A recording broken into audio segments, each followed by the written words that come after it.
Welcome to my YouTube channel. और मैंने थोड़े दिन पहले एक न्यूज़ सुनी कि कंगना रनावत जो कि बॉलीवुड की एक्ट्रेस है और काफ़ी जानी मानी एक्ट्रेस हैं, उनको किसी कांस्टेबल ने जो है वो थप्पड़ मारा और स्लैप किया उनको। थोड़ा सा मैं आपको डिटेल में बता दूं कि कंगना रनावत अभी जो इंडिया में इलेक्शंस हुए थे वहाँ पर जो है लोकसभा की पार्टी से खड़ी हुई थी। अपने जो है वो जहाँ पर वो पैदा हुई है, जहाँ से वो बिलोंग करती है, हिमाचल प्रदेश में। और वहाँ से वो लोकसभा की सीट के लिए खड़ी हुई थी और वहाँ पर वो इलेक्शन उन्होंने जीता और अब वो एमपी बन गई हैं। तो अब जाहिर सी बात है, एक पॉलिटिक्स में आ गई हैं, एमपी वगैरह बन गई हैं, तो अब उनको आना जाना रहता है एक शहर से दूसरे शहर, एक सिटी से दूसरी सिटी। कहीं जा रही थी, ट्रेवल कर रही थी और चंडीगढ़ एयरपोर्ट पे जो है ना वो उनको चेक इन पे बुलाया गया और उनकी सारी चीज़ें वगैरह चेक की गई। तो वहाँ पर एक जो है वो कांस्टेबल खड़ी थी, कुलविंदर कौर के नाम से एक कांस्टेबल थी। तो उन्होंने जो है वो कंगना रनावत को स्लैप किया, जो कि काफ़ी हाईलाइट हो गया मीडिया के अंदर, काफ़ी वायरल चल रहा है इस वक्त। मैंने भी सोशल मीडिया से देखा। तो उनसे बेसिकली पूछा गया, कुलविंदर कौर को अरेस्ट कर लिया और उनको सस्पेंड भी कर दिया कांस्टेबल से। और उनसे फिर पूछा गया कि आपने क्यों ऐसा किया।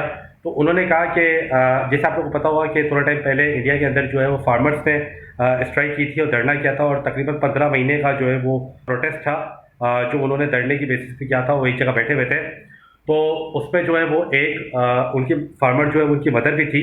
और कंगना रनावत, क्योंकि आपको पता है कि काफ़ी अपने बोल्ड स्टेटमेंट्स की वजह से काफ़ी ज़्यादा मशहूर है और वो मीडिया के अंदर रहती हैं, तो उन्होंने ये कहा था कि ये जो फार्मर्स है ये 100 रुपये लेके और ये बैठे हुए हैं और इनकी कोई वर्थ नहीं है, और ये सिर्फ 100 रुपये लेके बैठ के और अपनी जो है जगह पक्की कर रहे हैं और पॉलिटिकल स्टेटमेंट दी थी उन्होंने। तो एक्चुअली एक फार्मर उनकी मदर भी थी, तो उनको काफ़ी ज़्यादा रिग्रेट हुआ, काफ़ी ज़्यादा उनको हर्ट हुआ। तो उन्होंने ये दिमाग में बैठाया था कि कभी कंगना रनावत से मुलाकात होगी या कभी उनसे वो मिलेंगी तो वो डेफिनेटली वो रिएक्ट करेंगी इस सिचुएशन पे, उस बात पे, उस स्टेटमेंट पे जो कंगना रनावत ने दी थी। तो जाहिर है फिर मुलाकात वगैरह हुई, और मुलाकात तो खैर नहीं हुई, जस्ट एक देखा तो जाहिर है वो चेक इन पे खड़ी हुई थी, तो उनको वो बात याद आ गई, वो बात क्लिक हो गई जो कंगना रनावत ने उन फार्मर्स के बारे में की थी कि 100 रुपये में वो बैठ गए और वो उठने का नाम नहीं ले रहे हैं और ऐसी कोई बात नहीं है और ये सारी चीज़ें। और सिक्योरिटी वगैरह के सिलसिले में बात की थी उन्होंने मुंबई की, तो वो उनकी दिमाग में क्लिक हो गई कुलविंदर कौर के दिमाग में, और उन्होंने उनको स्लैप कर दिया। तो खैर कंगना रनावत ने कहा बाद में जो बयान दिया कि मैं सेट हूँ और मैं मुझे कोई ज़्यादा परेशानी नहीं है और मैं जो है वो सेफ़ हूँ। लेकिन उन्होंने बताया कि ये चीज़ नहीं होनी चाहिए थी और ये चीज़ को कंडेम करती है सारी चीज़ें।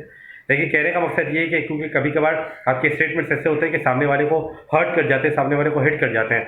तो when you give statements, specially जो सेलिब्रिटीज़ हैं, when they give statements, they should be careful कि ये आम आवाम को या कॉमन मैन को जो है ये हिट ना करे और वो उन पर फिर वक्त आने पर रिएक्ट ना करें, क्योंकि अदरवाइज वो भी अपनी फॉलोइंग खो देंगी इस वजह से। तो ये खबर थी, तो मैंने बोला आप लोगों के लिए शेयर करूँ। Thank you for watching.